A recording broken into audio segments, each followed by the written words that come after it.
So FQ, we've got some interesting stuff going on here in the United States. We have this area in the Seattle, Washington, state of Washington. I know a lot of people get that confused with Washington D.C., but the state of Washington, there in the main city of Seattle, we have this really interesting situation going on, and it's called. It started out being called Chaz, which is the Capitol Hill Autonomous Zone, but they've recently rebranded. They've recently rebranded to CHOP, which stands for the Capitol Hill Organized or Occupied Protest. So they just felt like that. They felt like it better represented their mission, and so they felt like 3 or 4, 6 days into this, they needed a rebranding already. So okay, screw them. What I'm interested in. So you and I could basically take a piece of land and declare it autonomous within the U.S. I mean, that's what I'm. Well, you know what? Actually, FQ, when you go back through history, we actually have examples of this. Starting, I want to say that the earliest example of this is like in the late 1700s, and of course it was in a European country. So really, what this is people are declaring autonomous zones. And I'm going to say, like here in the U.S., we've had this in other areas, but I'm just going to be honest. It's usually in an area that nobody gives a shit about. So we talked about the guy Osho the other day, yeah.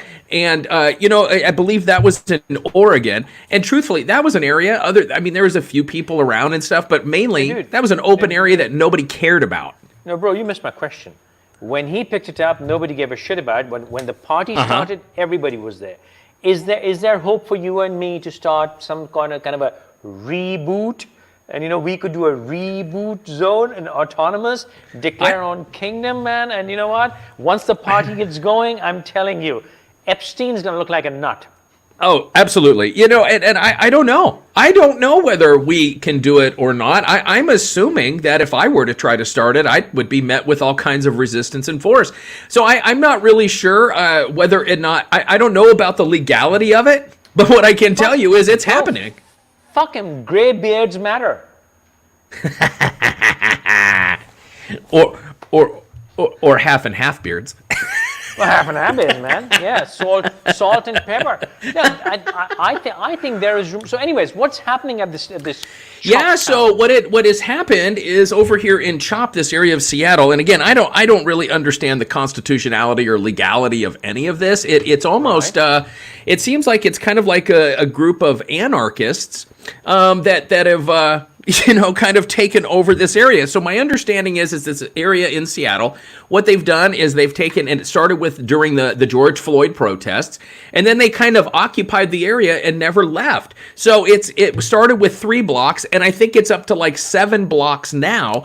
But the really interesting thing is that this group, Now what they're doing is they're holding rallies, and if you are a white person inside of this zone, then like the other day they called for every white person to give a black person $10. And that you must be willing to give up your capital and your property to join the movement. Okay, you just call them anarchists. How dare you? I mean, how can you call somebody an anarchist, man? I mean, wait a minute. Are you judging people? Did you just judge them? I'm basing this off of what it's called. So if you look back if you look back through history, there's actually a guy by the name of Peter Lamborn Wilson, and he came out with the book. He's also known as Hakeem Bey. So this guy, he's got an interesting past, but he actually he went by the name of Hakeem Bey, and I believe he spent part of his life in Lebanon. He's got an interesting beard, man. He is an interesting guy all the way around. So he's like 75 years old. He just seems kind of like one of these old throwback hippie dudes that came from privilege and had enough money to go around and be a weirdo. So, around the world. So, but he came up with this. He came up with this concept of temporary autonomous zones, and he is a known anarchist. He is a known anarchist. He claims to be an anarchist. So what seems to be happening in Chaz or CHOP right now is based upon his principles. And I want to say that came out in like the late 90s or early 90s, I'm sorry, where he wrote a book And so people have kind of like latched onto this movement. It's really, really interesting. But one of the things to really understand is this is the same group that is starting Leary. this. He Timothy was connected with Timothy Leary. Dude, we gotta do it, man. We're in the wrong business. Screw this broadcast shit. 6 ways to fix your toilet. Which reminds me, Yes. everybody, hear ye, hear ye, hear ye. Hey, where's the photograph, man? Oh, it's deep within our stuff, man. Yeah. So yes, you gotta shut. No, hey, don't take away my post. I got a whole post coming out about it. So don't steal my thunder just yet. There's a post coming where? In Back to Basics? There's a post coming onto all of my feeds, and I'm actually going to be doing a discussion about this topic that I know where you're going. So Dude, I've got a whole vlog dedicated to this. No, I need to be on that vlog because you know what? You have to admit, you have to thank me for that. Okay, just, I will not tell what it is. Has it changed your life? It is in the process of changing my life. I don't know. What I am a little bit concerned about is when it gets to be winter and the water is colder. Yeah, well, that's one problem. And the other problem is when it gets really hot and the water is boiling. Yeah, well, I will just say the good thing for me as somebody that's really inclined towards environmental issues, when I learned that one roll of toilet paper takes about 385 gallons of water. Don't give it away, man. I'm giving it away a little bit. But here's the thing. So in these autonomous zones, what the interesting part of this is that just a few months ago, the group that's occupying this area, they were the same ones saying that it was totally fine for immigrants to just come right across the border without any type of vetting process or anything. But now this same group, that they won't let people into their area without being vetted. So it's really just interesting how when somebody believes that they're oppressed, that everything is wrong and what everybody else is doing, and then when they get into power, how all of a sudden they see the need for those things. So it's a really interesting concept. Dude, you fucked with the wrong guy. You haven't read up on him. Wilson traveled to Pakistan. Mm-hmm. There he lived in several places mixed with princes, Sufis, and gutter dwellers. Who the fuck wrote this page? We have neither princes nor Sufis or gutter dwellers. We have none of the three. Moving from tea houses, we don't have tea houses, to opium dens. We don't have opium dens. Which joker wrote this? Well, what I heard that he did most of that in Lebanon is what I had understood. It's his wiki page. Obviously, it's bullshit. And he says, and he went to Balochistan, at Quetta, yes, and he found a total disregard of all government. That is untrue. It's just a tribal culture with people reliant on family, clans, or tribes. Now, that makes sense. Uh-huh. So because in Balochistan, and a lot of northwestern frontier province, or now as we call it Khyber Pakhtunkhwa, or Afghanistan, all those areas have tribal law, which we call the jirga. So if there's a dispute, you don't go to the police or the court, you go to the jirga, which is the elders of a clan or a group or a settlement, and they decide your matters. So he's taking it from there, and he's basically declaring a tribe or, in your linguistics, it's a autonomous settlement or whatever.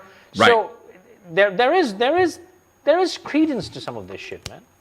Well, it's really interesting because when you look at this whole what's going on just in the Seattle area, really what's happened is that they have enacted. So here's what they've basically done. And regardless of the politics, and I know there's people on my feeds that they very much believe that the police should just go in and stomp them out. I think the coolest part of this whole thing is that actually because the mayor has had the police department back out and hold off to keep any more violence from happening. They seem to be the meeting their demands, and that's what's happening is it's demands. So what I'm understanding is that the city of Seattle, this is not nationwide, this is this one particular city, is they're saying okay that during protests officers will be required to wear body cams. They're updating the Seattle Police Department's use of force policies.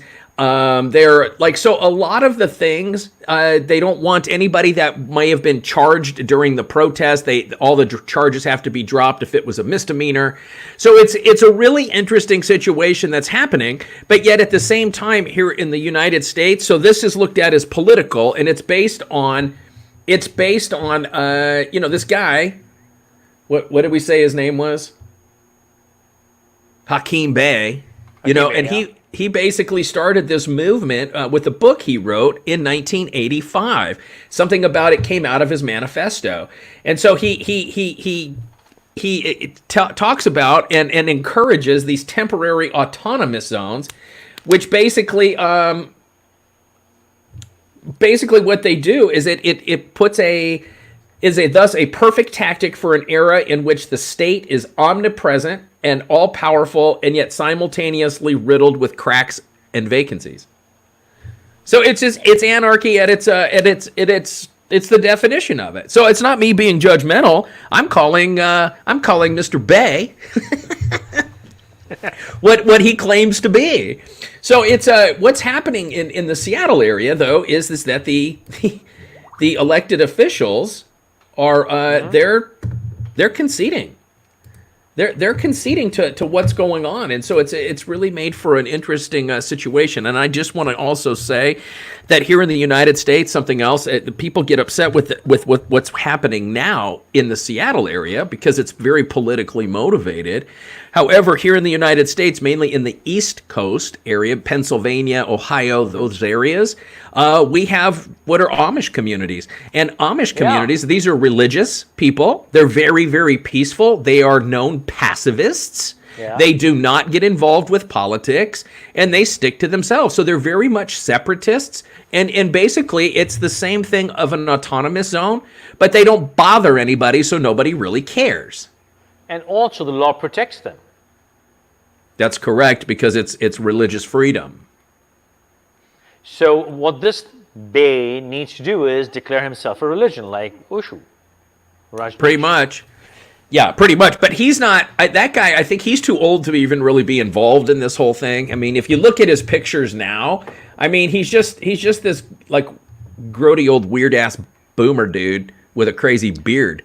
There you go again with the boomers. Hey, there you go again with the boomers. Hey, that's right. No, man, dude, you go that route, and I'll give away your little secret. I'll tell. Hey, do not get personal here, man. So it's just a whole really interesting situation that's going on, and when you actually look up the concept of it, like this has been happening throughout the world. For many years. The other thing that we also call these is communes. So it's kind of, when we think of communes, I know here in the U.S. we automatically think of like hippies, but is a commune really much different than a kibbutz? So, you're talking about areas. I think another area that we could really look at would be Oroville, which is there in, what is it, India? No, I don't know. Yeah, look up Oroville. It's an international community. It's an autonomous zone. There's no politics. There's no money. There's no anything. Everybody just kind of comes in. And I mean, if you look at it and break it down to simple perspective, it's commune. Oroville, Illinois. No. What are you looking for? It's Oroville, and I believe it's in India. Oraville? AU. AU, Aura, okay. Yeah, Oroville, India. There it is. Tamil Nadu, oh, okay. Yeah. I will share my screen. It's a an really experimental community. Yep. Huh. I didn't know about this. Yeah, so it was established in 1968, and basically that's what they do. Is so everybody is welcome. I think you have to be vetted, but I've looked into this because I find the whole place fascinating. Oh, here you go, a whole section on how to join. But again, there's no money, there's no politics, there's no elected officials. So and somehow they manage to like live hang out there. pretty peacefully. Yeah, I think that everything is done on bartering, and everybody works for the community. I don't know. Basically, back to basics, right? Well, I mean, it could be looked at as a back to the basics movement. I don't know. Back to the basics doesn't mean like going back and living off the land. It can. But for me, it's about like, let's get back to our true nature, and like, let's stop torturing each other just for the sake of it. So anyway, there's an interesting thing that's happening here in the U.S. A whole part of the city has been taken over, and we're not even talking about the business implications, any of the societal implications. What I do know is that it's created a real divide. And the best part of this whole situation, from my perspective of a people watcher, because the police have been ordered not to go in there and do anything. The Hells Angels and the Mongols motorcycle groups, they're showing up there. So they're basically saying, fine, if the police aren't going to handle it, then we will. So this whole situation is just going to keep getting more and more and more interesting. I think your back to basics concept has caught on, and it's like the Wild West all over again. It's gang law. Yeah. It's have gun, will kill, give money. Whatever. And I think that's what's really going on. But you know what, dude? I mean, I think, and I've been saying this repeatedly, I think the world is upside down. And I really think the universe is shifting energy. And this is, 2020 will go past, sure. All these crises and sickness and everything will go away, inshallah, God willing. But I think it's more than that is about to happen. I think there's not just global change, but I think there's going to be universal change. Mm-hmm. Not as drastic as Space Odyssey 2010. Right. We won't get a new moon. There won't be, shall we play a game of chess, Dr. Chandra? That's not going to happen. But I love you, man. You're one person I don't have to explain that shit to. 99% people I know in my life, when I say they're like, what? Hey, man, it's disappointing for me as well. I put a post out the other day about dancing, and I used a line from the movie Footloose, and I quoted Ren McCormick, the main character in Footloose, nobody caught it. It just was. I'm like, well, that was disappointing. So now you know how I feel. And imagine you're living in a country where all this is, where I am. Okay, it's not our pop culture, but over there, I mean, not going turn, not doing. Yeah, well, thank you for doing it. Well, for me. I'll just say, I think that rebellion. I think rebellion is it's part of the fabric of American culture. I mean, when you think about how the United States was formed and founded, it was based on rebellion, right? I mean, we didn't like the rules, we didn't like the laws of England and so forth, and so we came over here, and then it was just rebellion the whole way. Dude, so wait, I think that's hang on. Whoa. Rewind. You didn't like the rules in England? You were convicts thrown out. This was a prison. No, dude, that was Australia. Both of you, my love. Both of you. And Australian press and the Australian. Well, you need to read American history books, because that's not what we're talking. And the Australian premier just yesterday said, "Oh, there was never any slavery in Australia." Right? I heard that. And who was cutting your sugarcane for 100 fucking years, man? Yeah, everybody there was a slave. I mean, the whole island was a penal colony. So yeah, totally. It's just interesting how we like to look at ourselves. And again, though, but I do think that rebellion and protesting, it's woven into the fabric of the American DNA. So I think that it's going to be interesting. I think it'll be really, again, when you look at somebody, nobody cared that Charles Manson and his group lived out in the middle of nowhere. What they cared about is that they killed people. If this group had been in the middle of nowhere, nobody would really be giving it any credibility.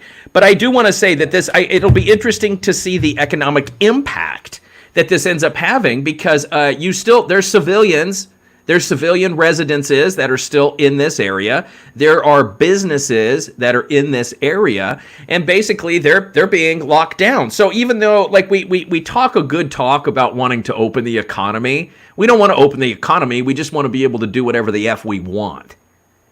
Well, that's everybody. Everybody wants to do that, man. And you know what?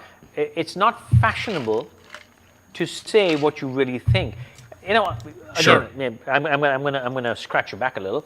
It's I've tried broadcasting with many people over my years in life, and you know, none are sustainable. We haven't been at this for very long, but alhamdulillah, we're doing well, and hopefully we can do this in long term and have a long term relationship on this. Because people, it is very, very rare to find people who say it as it is. Sure. Who don't bullshit, or who don't come up with, you know, oh, I am here for, you know, serving humanity. Bullshit, man, you're here to make money. Right. Fucking say it. Right. You know, social entrepreneurship.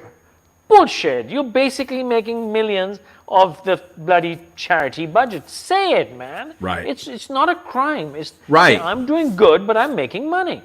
Uh-huh. So people, you know, you're saying, you know, we don't want to really help the economy. We just want to. Yeah, everybody wants to do the fuck they want to do. Everybody. Do you think the Arabs don't want it? Do you think the Russians don't want it? Of Do you course. think Pakistanis? Everybody wants to just have. Everybody just want to have fun, man.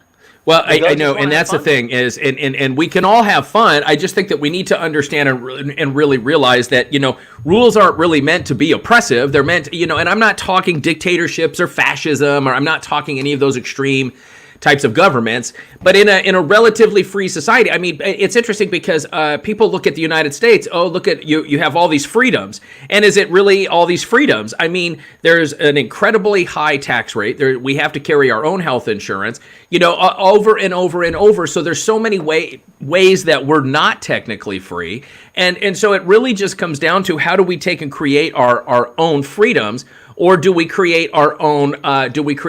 Prisons? So in many cases, we do that. So anyway, as far as Chaz or Chop goes, I can't wait till we discuss this again. I really want to see what the Hells Angels and the Mongols go down there and do. Maybe it takes outlaws to control outlaws.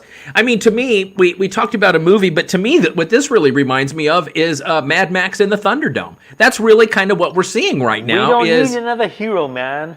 Exactly. You know what, Dennis? In the past 1 minute, we've mentioned 3 songs. I know. I want fucking people to start picking them up now. If we don't see that, if we don't see the references in the comments, we're gonna think no one's really watching, and we don't really give shit. I said fun, Right. fun, fun. I said fun, fun, fun. I said, just want to have fun, and then Dennis said over and over and over. So these are 3 songs. Yes. And we don't need another hero, man. We don't want to rule the world. We do not need another hero. Absolutely not. All we want is a life beyond. I'm not that smart, and so I look at I repurpose a lot of one-liners from songs and movies. So it, but it doesn't say it. It says it better than I ever could. So, bro, if it wasn't for English music and, to be honest, Indian music, I wouldn't be able to speak. Sure. Either the language. I slip in so many songs as I talk. It is amazing. Now, there are 2 ways. There are 2 ways of looking. One, really, there's so much music out there. You can't talk without referring to some song, because everything has been said in a song. Correct. And I'm not a fan of poetry, because poetry is written for the snobby, snotty idiots. Snooty, not snotty idiots. Screw them. But songs are written beautifully for normal people. So I always give these 2 examples. My heart was branded while my senses stood by. How the hell else? How much more beautiful can a line be? Absolutely. My heart was branded while my senses stood by. Yes, and one of the things I can say about that is, for me in learning other languages besides just English, it's been using music has been an integral part of that, and the lines, the one-liners and stuff that come out depending upon the culture, it really kind of it really it gives you an insight into what the culture values and that sort of thing. So I think it's really brilliant. But anyway, kind of autonomous zones. I don't know whether they're good or bad. What I do know is that they happen, and in this particular case, it depends on which side of the fence you're on. Here in Seattle, or here in the United States, we have two different factions. We have the president saying he's going to send the military in and take back the United States land, and we have the mayor and the governor of Washington, or Seattle, and the governor of Washington. Basically, it's become this standoff. So it's just a really interesting situation. We also have these other areas, little pockets where the Amish live and other religious groups, and because they don't get involved with politics, everybody just leaves them alone. So, we'll see. We're just going to have to keep watching the situation and see what ends up coming about. So, what do you think about taking some questions here, FQ? Sure, man. But before we leave, I would love to, talk about this amazing news which has come in, that they have finally found a drug which works on COVID. Awesome. Yeah, let's talk about that. I'm not familiar with that. Yeah, this came out a short while ago, and I'm going to put this on the screen while we look at the comments. Oops, sorry, I need to move this there.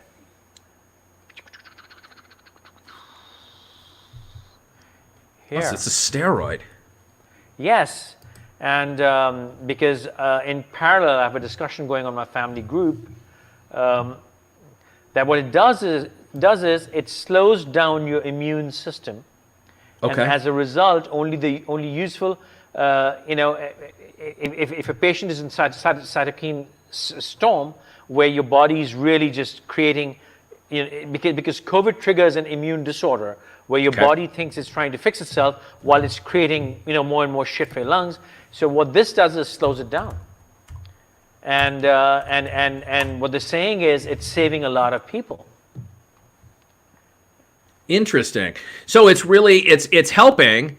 It sounds like, because a lot of what steroids do, I mean, in a real basic way, is it stabilizes cells, right? I mean, it keeps them from having inflammation. It decreases inflammation. So it sounds like that's really interesting, and I guess that makes actually a lot of sense to me because of how much inflammation can affect lung tissue and our ability because I think it's a key distinction to make, that there's a big difference between breathing and respiration. So breathing is the physical act of moving air in and out of the lungs. Respiration happens at the cellular level where the gases are exchanged. So it's probably, I'm assuming, that's what it's doing, is it's helping that gas exchange by stabilizing the cell.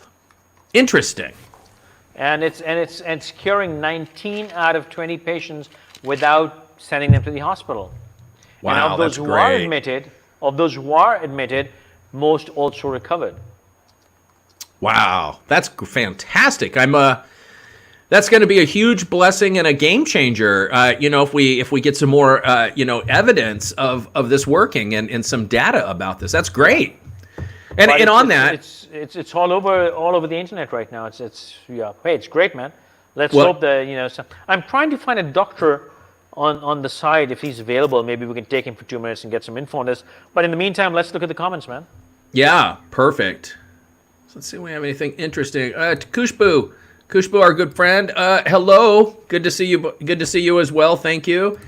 This is an interesting question from our friend Ishan. Protesters dying due to corona. It's surprising how swiftly any coverage of coronavirus in the U.S. just died out. Yes, Ishan, I completely agree. This is a crazy situation. I don't know where all the information about COVID went, and other than to say that, because what's being looked at is that, well, see, we told you COVID was bullshit anyway. So it was a fake thing, and now the media is on to the next thing, and COVID really didn't matter. Yet we still continue to increase in cases and so forth. And again, my state is one of 14 where it's looked at as we're being looked at as kind of what kind of data is going to come out of the state of Arizona, because as soon as we decided to reopen, our cases went through the roof.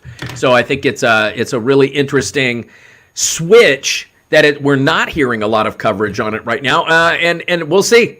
We'll see. I think you will see what happens with the protests. The good thing about the protests, I mean, most of them were trying to hide their face, so they were wearing a mask anyway. Social distancing, we saw that was out the window.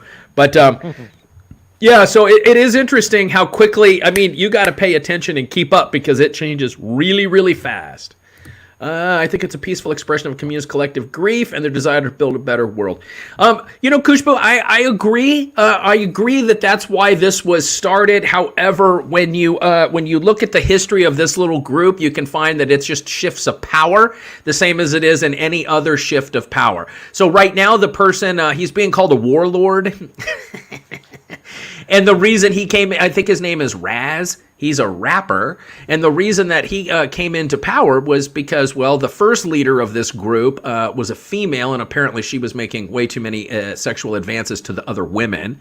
So they ousted her, and then Raz ended up getting it because he had the most guns. So once again, we're still talking about it's a shift in power. And, once it's not, I'm not going to say that power corrupts, but people get corrupted. For multitude of reasons. So we'll have to see. We'll see if any change really comes about from this, of whether it's sustainable. So I say that the interesting thing with this whole thing is that part of the country, the Pacific Northwest, it is different than the rest of the United States in that it's very progressive. It's a very progressive place. And when you go through those states and they have big signs painted everywhere, let's keep it weird. Like in Portland, let's keep Portland weird. I love Portland. It's a cool place, but they love being weird and on the fringes. So it's just a whole cultural phenomenon up there. It's I like it. I think it's interesting from a behavioral perspective. Whether or not it's doing any good, I don't know. And we've certainly haven't talked about the downsides either. Portland's actually quite a cool place, very bohemian sort of. Portland's a rad place. I love Portland. I love Seattle. I would never live there, and not because of politics, just because it rains too much. But well, that too, yes. Yeah, it rains a lot. Every time I've been in those places, it's just gray and gray and gray. It reminds me of when I'm in the UK, and like I live in the desert for a reason. I like sun. So let's see. This one I think is sun, man. True.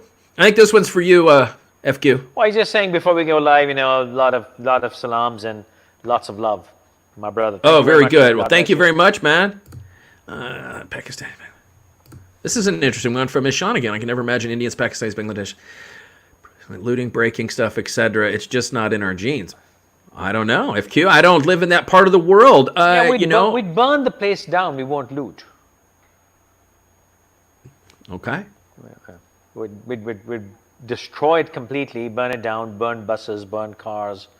We're not really good at burning buildings and we don't really steal so much. That's an interesting point, Ishan. I didn't think of that. You're right, man. We don't do that much. Yeah. I don't know why. Maybe because I'm not leading it, I would loot. It makes more sense. Looting makes sense to me, though. You're burning a fucking building down. At least take the televisions out. Right. Looting it just kind of makes sense to me. Well, no. Burning and destroying without looting makes no sense. Let's put That's my point.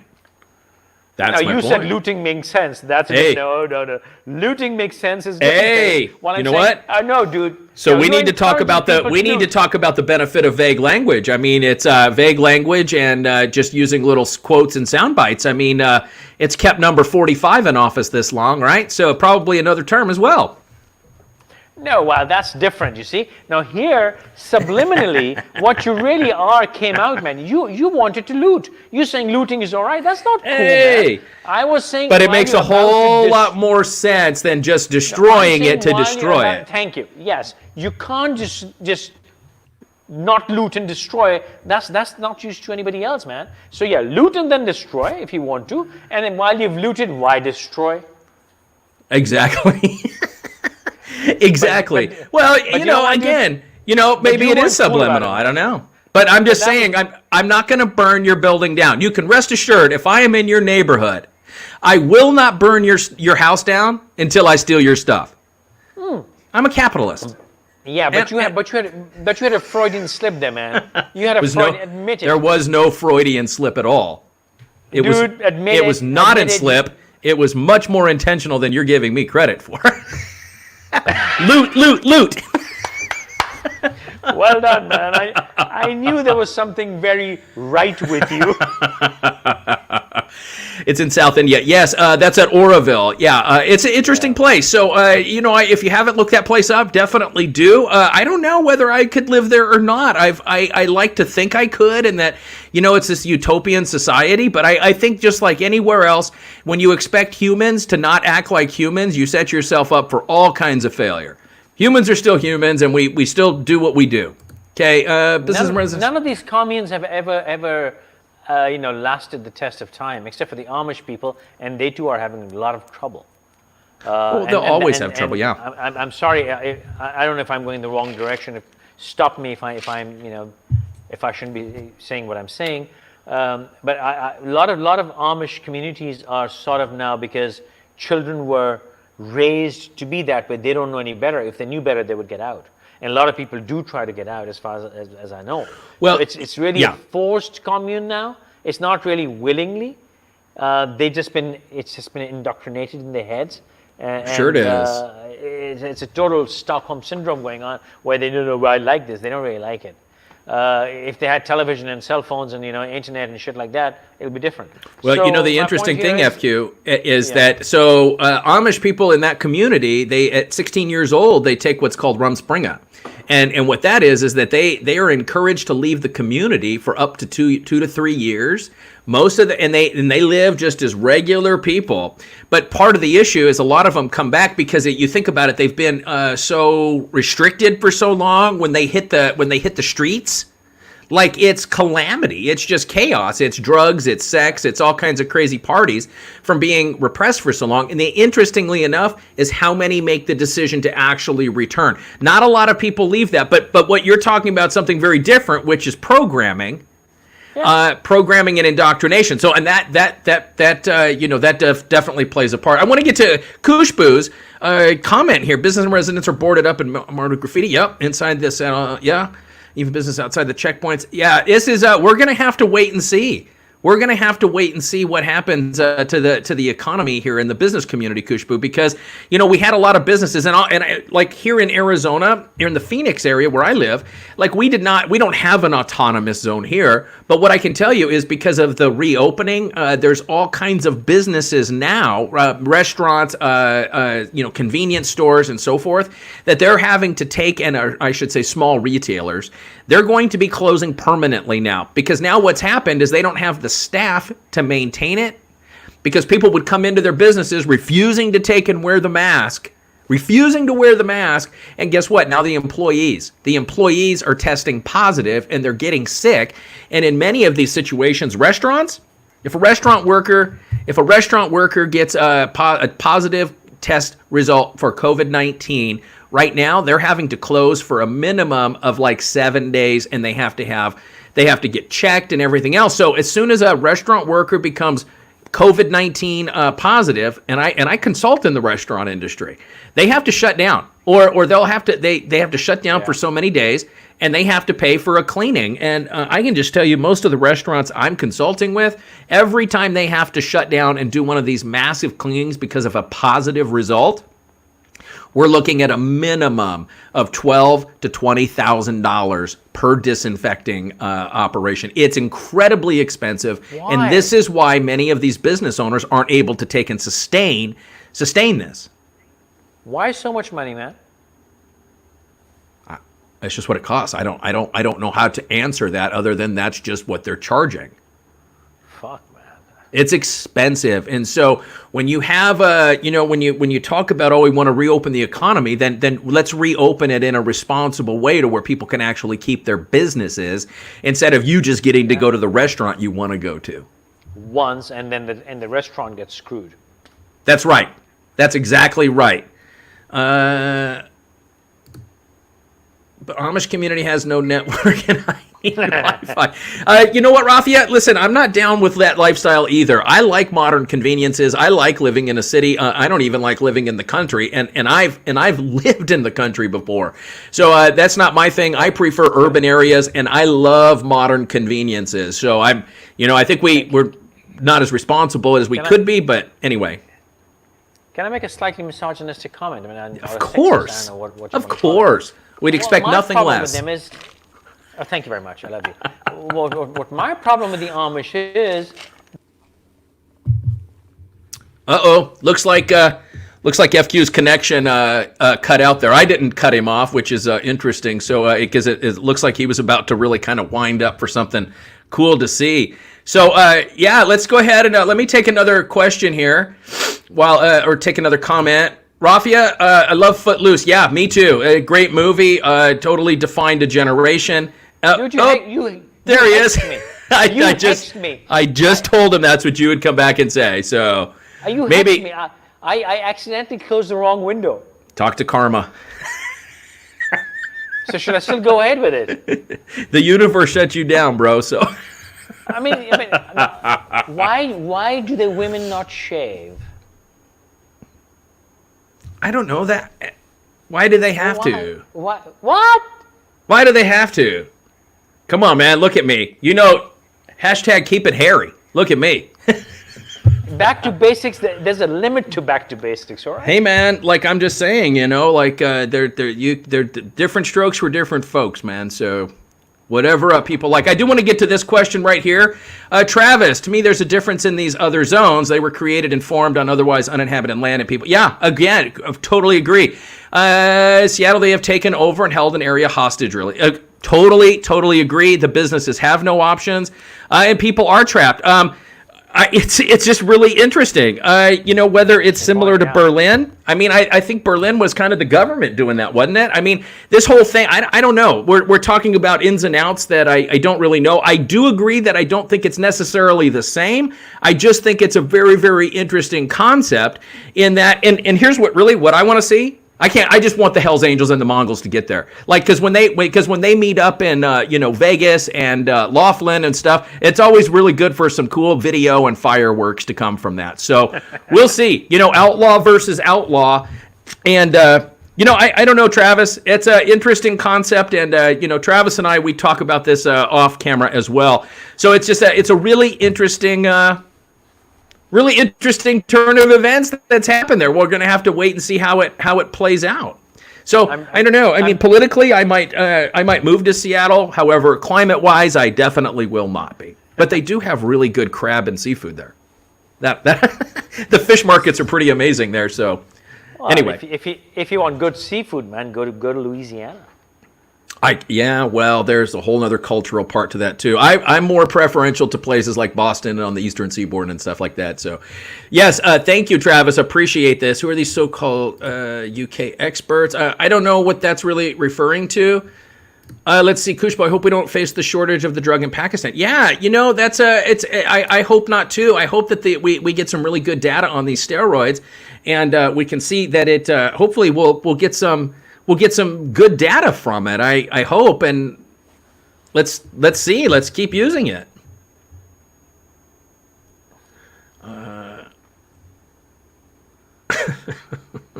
So that seems to be the comments that are kind of applicable to this conversation.